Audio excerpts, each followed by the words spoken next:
500-year representation of what this may have looked like.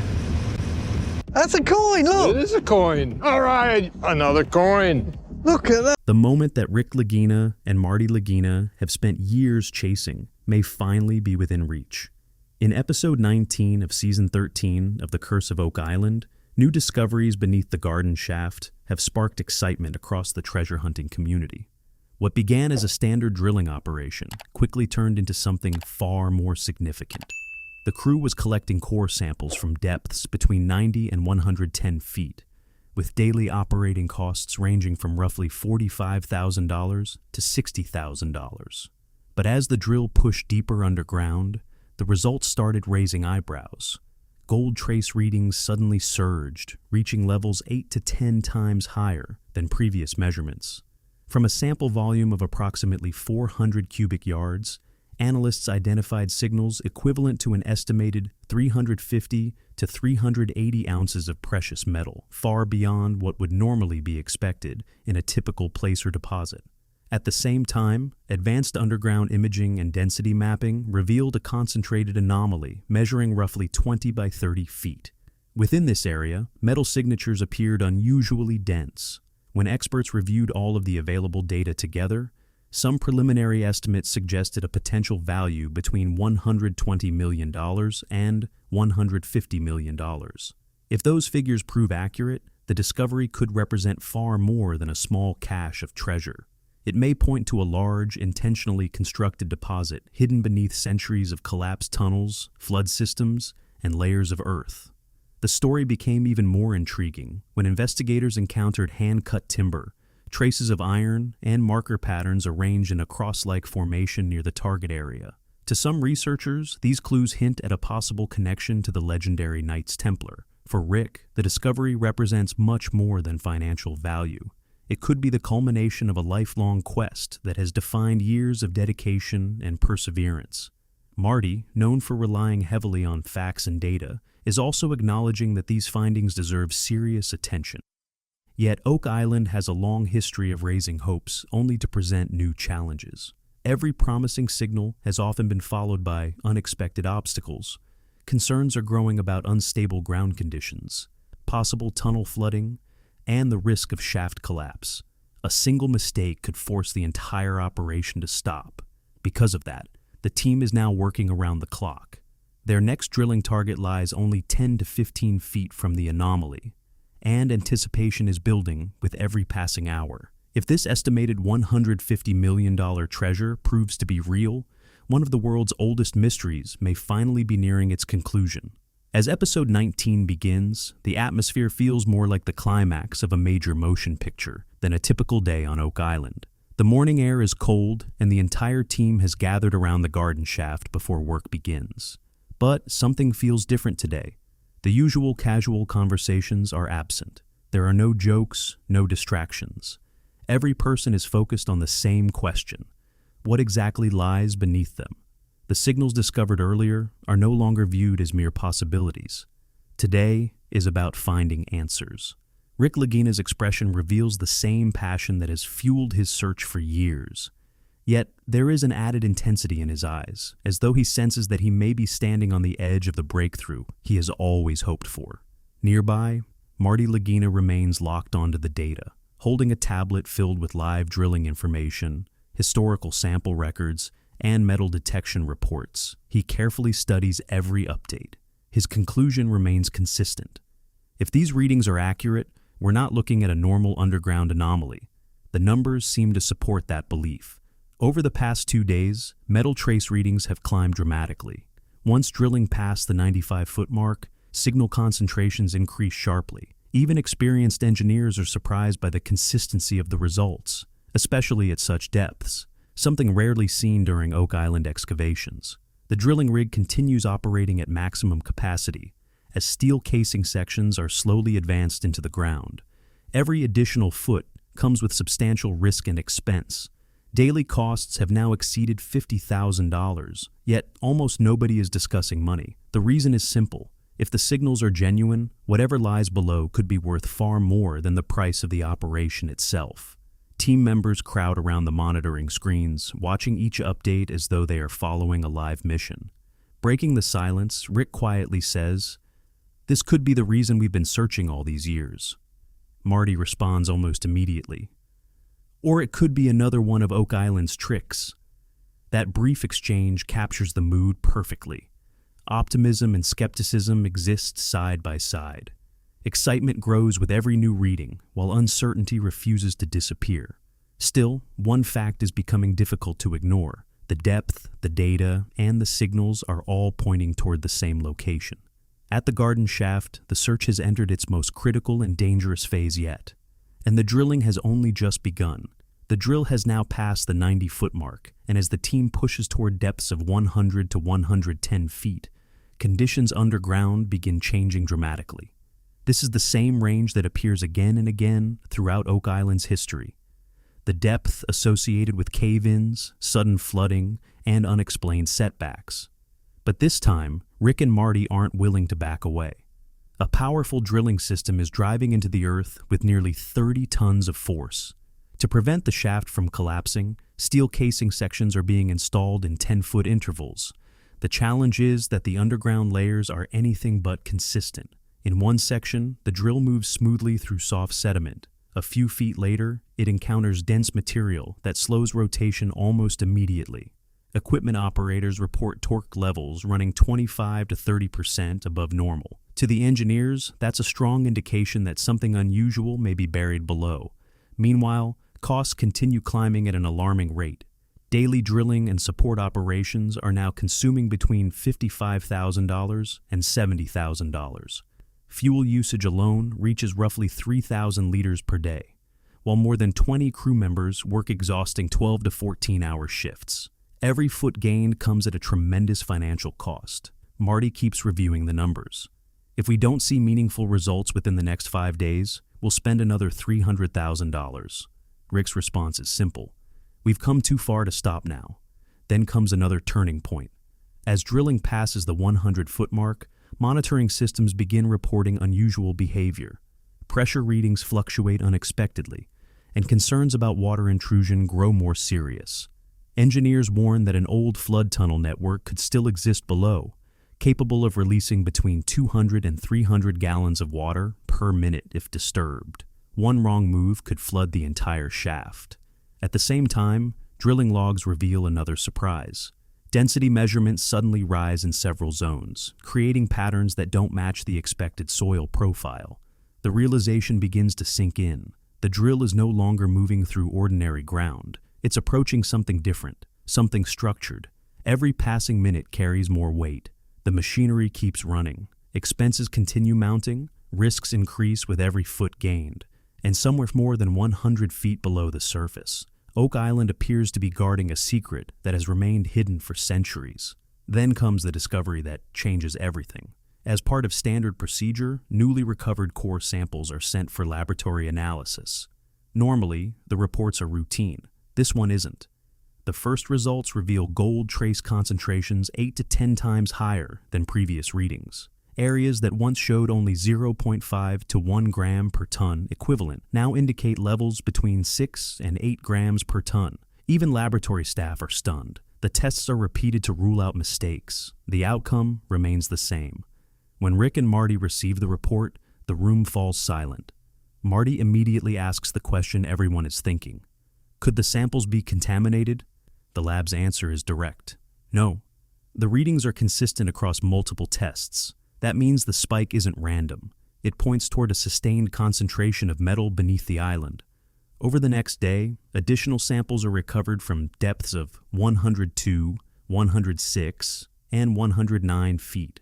The pattern repeats every time. In some locations, the readings exceed 10 times the previous values. Engineers then conduct a detailed density analysis, and yet another significant clue appears. Certain sections display metal density levels roughly 2.5 to 3 times greater than surrounding soil, an extremely unusual finding at this depth. At this point, the situation changes completely. This no longer resembles a scattered deposit. It looks concentrated. Experts gather in the war room, reviewing the information repeatedly. After studying the evidence, one senior specialist finally makes a statement that grabs everyone's attention. This doesn't resemble ordinary placer gold. You're sitting above a highly unusual accumulation zone. Rick can barely hide his excitement. Marty remains cautious, but even he recognizes the significance. The evidence is becoming harder to dismiss. Every new sample strengthens the case. Following the extraordinary gold results, the team decides that drilling alone isn't enough. To understand what lies below, they turn to advanced imaging technology. High-resolution underground scans and muon-based density mapping are deployed to examine the area in greater detail. The results arrive quickly, and they change everything. A hollow area measuring approximately 20 by 30 feet, standing out sharply from the surrounding ground. But it's not just the size that catches attention, it's the shape. Rather than appearing random, the structure seems remarkably organized. Its boundaries are unusually straight, and the internal readings suggest a large, empty space enclosed by denser material. Engineers compare the data with natural cave formations. The differences are striking. Natural voids are usually irregular and chaotic. This structure appears symmetrical, deliberate. One specialist voices what many are already thinking. This doesn't look natural. It may be a man-made chamber. The estimated depth? Between 105 and 115 feet. Exactly where the strongest gold signals were detected. Now, two independent sets of data are pointing to the same location. A concentrated metal anomaly and a large underground cavity. The team's attention immediately locks onto this target. Rick stares at the monitor. Could this finally be it? He asks quietly. A vault? Marty remains careful with his conclusions, yet even he admits the overlap cannot simply be ignored. Then the scans reveal another surprise. Dense pockets appear around the cavity, suggesting either reinforced walls or materials stored within. If the structure truly is a chamber, engineers believe metal concentrations inside could be significantly higher than current estimates suggest. But Oak Island has taught the team one important lesson. Nothing comes easily. Every promising discovery carries new dangers. Flood tunnels, unstable ground, hidden pressure zones, and the possibility of collapse all remain serious threats. Still, one fact is becoming impossible to overlook. The team is no longer chasing a vague signal. They are staring directly at what could be a hidden chamber. As investigations continue around the target area, the story begins connecting with Oak Island's past in unexpected ways. The latest samples contain more than dirt and stone. They contain evidence of human activity. Among the findings are pieces of hand-cut timber bearing visible tool marks. Experts estimate the wood may be between 200 and 300 years old. Finding material like that at such depths immediately raises questions. Additional discoveries include rusted iron fragments, old nails, and curved pieces of metal that don't resemble modern mining debris. Metallurgical analysis suggests the iron was produced using older forging methods rather than contemporary manufacturing techniques. Holding some of the recovered artifacts, Rick becomes visibly emotional. Someone worked here, he says, and they did it a very long time ago. Then comes another intriguing development. Researchers notice cross-shaped markings on several pieces of timber and stone. The markings aren't perfectly carved, but they are distinct enough to spark debate. Soon the war room is filled with discussion. Ancient treasure theories, hidden vaults, the Knights Templar, long-standing Oak Island legends. Marty initially urges caution. We can't draw conclusions from symbols alone. Yet, as the markings, timber, and underground chamber all align in the same area, even he begins to wonder whether the connection is more than coincidence. Researchers propose a possible scenario. If a group intentionally concealed something valuable centuries ago, they would have needed a deep shaft, structural support, and a secure hidden chamber. The evidence now emerging appears to fit that description. Suddenly, the search is about more than gold. It becomes a collision of history, mystery, and legend. Are Rick and Marty truly approaching the Templar vault that generations have speculated about? Or is Oak Island preparing another one of its famous deceptions? With the chamber identified and historical clues mounting, attention turns to the question everyone wants answered. What could actually be down there? Inside the war room, geologists, analysts, and engineers gather around the latest data. Three key pieces of evidence dominate the discussion: the gold readings, the 20 by 30 foot cavity, and density measurements far above normal levels. For the first time, everything is evaluated together. The calculations begin. Even under conservative assumptions, engineers estimate the chamber could contain thousands of cubic feet of material. Using current density readings, analysts generate a projection. Then one expert quietly presents the result. If these numbers hold true, the potential gold content may range between 60,000 and 75,000 ounces. The room goes silent. Next comes valuation. Using a gold price between $2,000 and $2,100 per ounce, the team begins running the numbers, and what they calculate leaves everyone staring at the screen. The calculations are finally complete. 60,000 ounces multiplied by $2,000 per ounce equals roughly $120 million. At the higher estimate, 75,000 ounces valued at around $2,100 per ounce pushes the figure close to $157 million. Moments later, a number appears on the screen that instantly captures everyone's attention. Potential treasure value: $120 million to $150 million. For several seconds, the war room is completely silent. Nobody speaks. The only thing visible is that staggering estimate glowing on the monitors. Rick slowly leans back in his chair. The expression on his face is a mix of disbelief and excitement. After a long pause, he quietly says, "If these numbers are real, we're looking at the biggest discovery Oak Island has ever seen." Marty immediately offers a reminder. An estimate isn't proof, yet even he can't hide the significance of what they're seeing, because these figures aren't based on rumors or speculation. They're derived from drilling results, density scans, and laboratory analysis.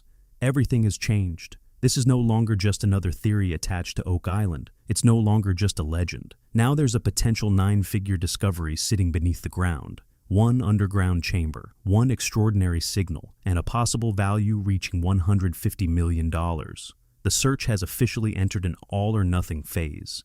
After the valuation results, the mood across the operation shifts dramatically. This isn't simply excavation anymore.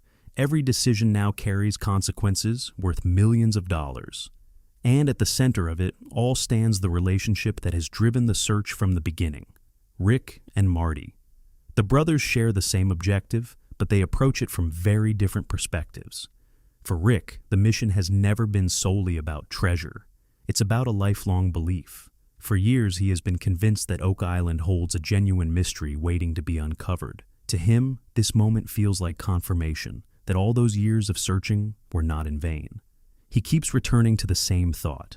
We've followed too many clues and uncovered too many connections for all of this to mean nothing. For Rick, history itself seems to be pointing in one direction. Marty sees things differently. He studies costs, engineering reports, risk assessments, and worst-case scenarios. Daily expenses have climbed beyond $60,000. Flood tunnels remain a constant threat. Ground instability continues to increase, and the possibility of a catastrophic collapse cannot be ignored. If we're wrong, Marty warns, the consequences go far beyond money. We could lose the entire operation. His focus remains on keeping the project alive while making decisions supported by evidence. Soon, a serious discussion unfolds inside the war room. Rick wants to continue pushing forward. "We're only a few feet away," Marty responds immediately. That's exactly when Oak Island tends to be the most dangerous. Every time it looks close, something unexpected happens. Neither brother raises his voice, yet the tension is impossible to miss. Everyone else remains quiet, listening carefully. Because this isn't simply a disagreement, it's a crossroads. One path is driven by belief, the other is driven by caution. One side sees an opportunity to prove history. The other sees the possibility of losing everything. Finally, after a long silence, Rick speaks softly. "If we walk away now, we'll spend the rest of our lives wondering what was down there." Marty looks across the room, studies the data one more time, and takes a slow breath. The weight of the moment is impossible to ignore. But while the debate continues, another problem begins emerging underground. A familiar Oak Island threat is returning: flood tunnels. Historical records dating back centuries describe the same pattern. Teams dig deeper, approach a breakthrough, and suddenly face overwhelming water intrusion. Now, similar warning signs are appearing again. Sensor data shows water pressure gradually increasing. Engineers observe seepage rates climbing rapidly. What was once flowing at roughly 20 to 30 gallons per minute has now increased to around 120 to 150 gallons per minute. That's a major concern. The data suggests that an old flood tunnel system may be reconnecting with the excavation area.